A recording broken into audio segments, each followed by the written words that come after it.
Comment faire venir son époux aux États-Unis ou encore comment faire venir son épouse aux États-Unis, c'est-à-dire son épouse est en Afrique et vous voulez faire venir votre épouse ici aux États-Unis.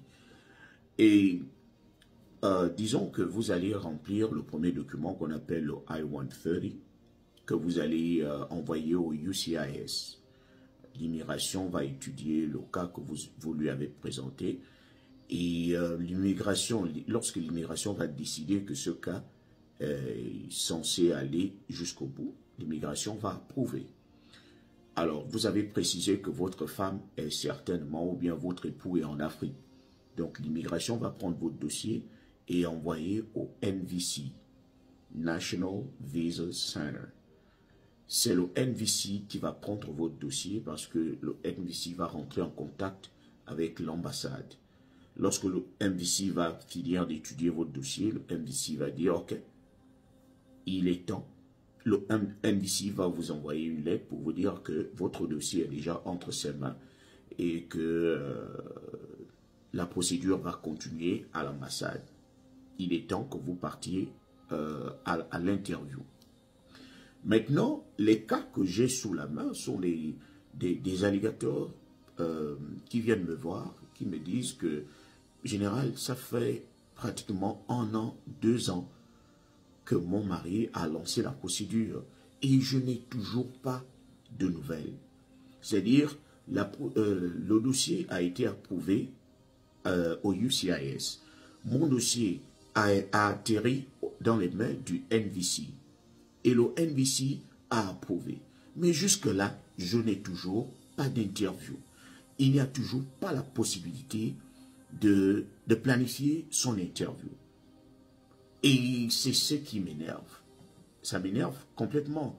Parce qu'un couple qui a attendu des mois, ils ont attendu 9 mois, ils ont attendu 10 mois, d'autres ont attendu 6 mois. C'est-à-dire, les 6 mois que vous avez attendus pour qu'on approuve votre dossier sont même moins par rapport au temps que vous allez passer pour attendre votre interview. C'est quoi cette histoire-là dans les ambassades où les interviews sont devenues très rares, comme comme si c'était les larmes d'un coq? C'est quoi ça?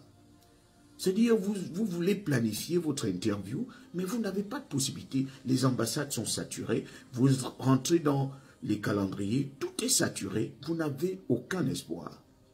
C'est-à-dire, vous attendez même plus.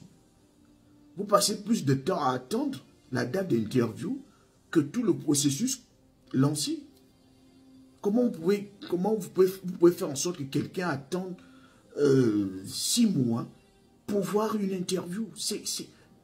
Avoir l'interview ne veut pas dire que vous allez donner le visa. Pourquoi ça devient aussi rare dans les ambassades américaines? Qu'est-ce qui se passe?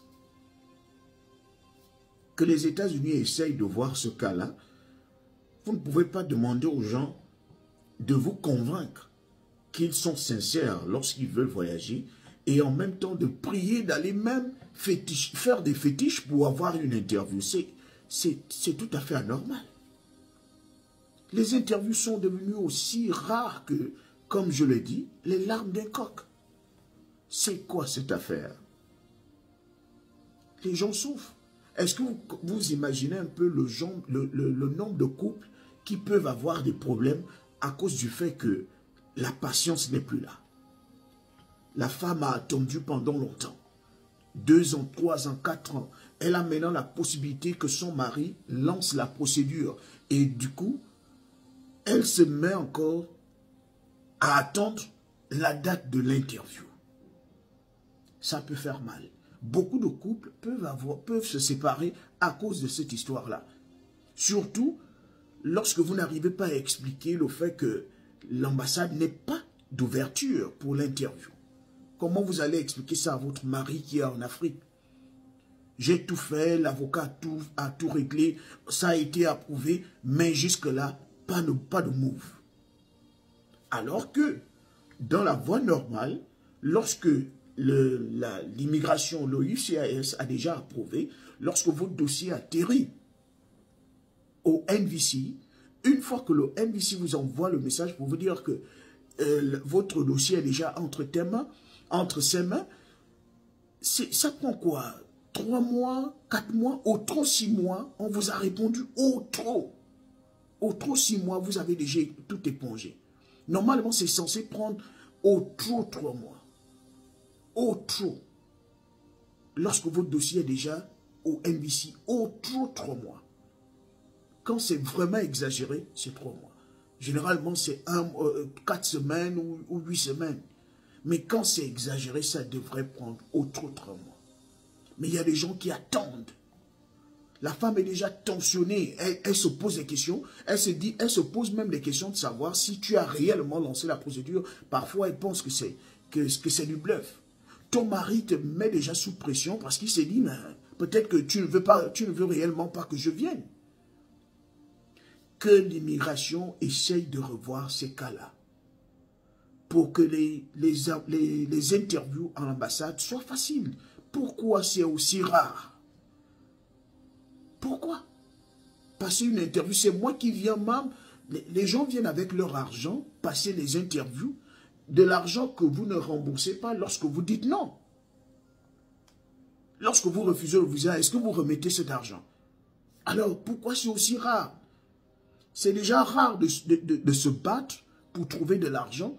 Ça va encore être rare pour avoir une interview et difficile pour convaincre. Ça fait trop de choses. C'est beaucoup trop stressant. Trop stressant que l'immigration américaine essaye de se battre dans ce sens-là pour que au moins les interviews soient disponibles.